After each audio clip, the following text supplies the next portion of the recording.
Assalamualaikum warahmatullahi wabarakatuh. Selamat datang di podcast kami, tempat kita membahas berbagai isu penting dengan perspektif Islam. Dengan saya Salwa Nino. Dan saya Rosalina Mira Paramita. Ya, episode kali ini kita akan membahas dua topik yang sering menjadi perbincangan, yaitu tentang isu feminisme dan disorientasi seksual.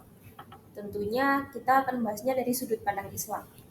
Benar banget Rosa, ini tema yang sangat relevan dengan kondisi sosial saat ini.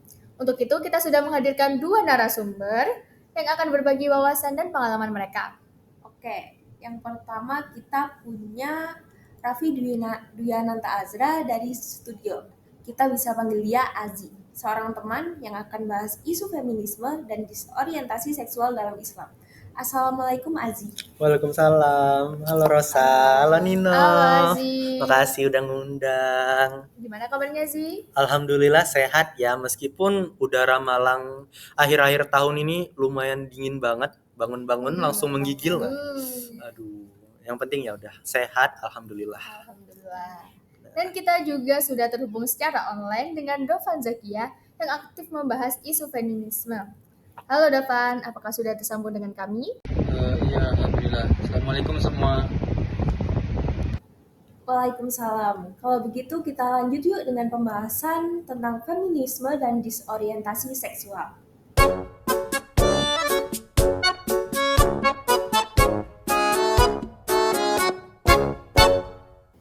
Kita mulai dengan feminisme. Azi, Iya, apa sebenarnya feminisme itu dan bagaimana Islam memandang gerakan ini? kita membahas feminisme nih kan. Nah, kawan-kawan pasti dong sudah belajar nih, apa sih feminisme itu? Entah mungkin belajar di SMP, SMA, ataupun secara hidup bersosial. Dan pasti sudah memahami konteks dari feminisme itu sendiri. Di sini aku pengen ngejelasin lagi nih, Nop. Ros, apa sih feminisme? Feminisme itu tuh adalah gerakan yang memperjuangkan hak manusia, terutama dalam menghadapi ketidakadilan gender. Dalam Islam sendiri, perempuan ini memiliki hak yang tinggi nih, Nob. Disebutkan dalam banyak banget surat-surat dan ayat-ayat Al-Quran serta dalam hadis-hadis Rasul. Namun, feminisme dalam konteks modern seringkali membawa nilai-nilai yang bertentangan dengan fitrah manusia.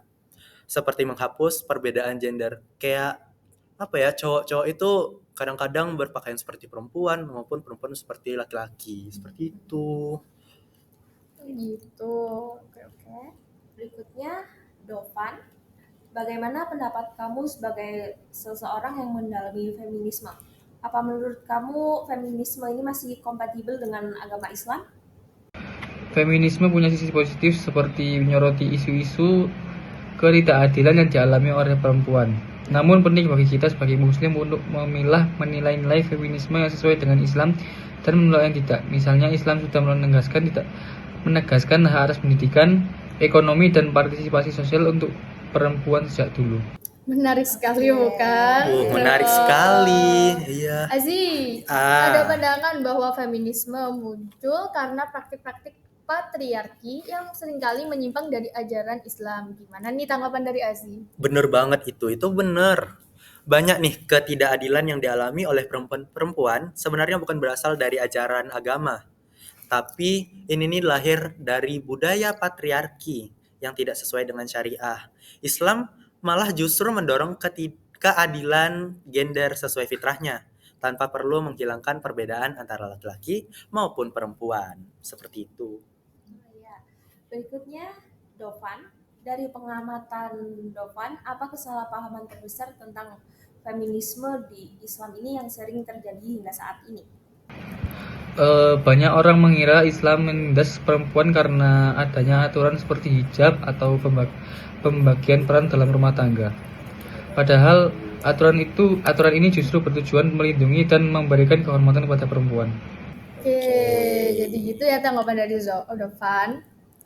Azi, feminisme itu kan gerakan yang berusaha untuk menegakkan persamaan hak antara laki-laki dan perempuan di berbagai bidang, kayak sosial, politik, dan ekonomi. Dari mana sih awalnya? Kalau kita membahas sejarah nih, feminisme ini muncul pertama kali di Eropa di kisaran abad 18 nih. pada revolusi Prancis dan pemikiran-pemikiran rasional mungkin mendorong perempuan untuk menuntut hak-hak yang setara. Dan di abad ke-19 dan 20, pemikiran feminisme ini berkembang pesat, bahkan jadi gerakan besar termasuk di Amerika Serikat dengan buku-buku penting seperti The Subjection of Woman karya John Stuart Mill. Seperti itu loh. Wow. Jadi ini nih sudah lama banget gerakannya memperjuangkan hak-hak perempuan ini gitu. Wah, menarik juga sih feminisme ini ya, berkembang karena reaksi terhadap suatu kondisi sosial politik yang nggak adil terhadap perempuan. Dan agama juga menjadi wadah sebagai gerakan menegakkan keadilan dalam masalah ini juga ya. Ya, bener banget.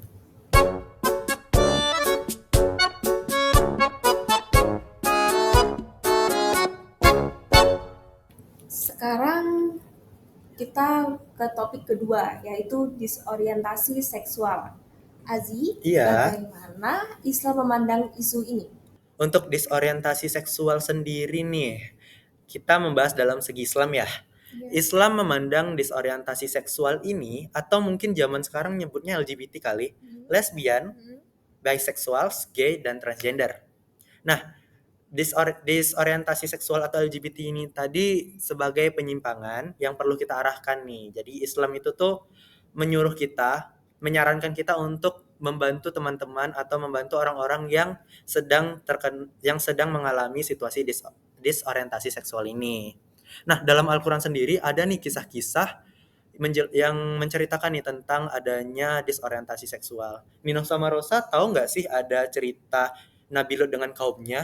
Oh, itu yang penyuka sesama jenis itu bukan Ji? Nah, bener banget Ninop. Itu tuh adalah kisah yang sangat fenomenal yang dimana kaum Nabi Lut itu dimana isinya tuh ada kaum yang menyukai antara cowok dengan cowok, cewek dengan cewek. Ih, ngeri banget gak sih Ninop? Ngeri banget kan? Nah, dengan besarnya kasih Allah itu tadi, Allah mengutus nih Nabi Lut untuk memperbaiki kaum itu tadi. Tapi ada penolakan nih. Jadi akhirnya ya mereka diazab dengan kotanya tuh dibalikan gitu. Serem banget itu ya.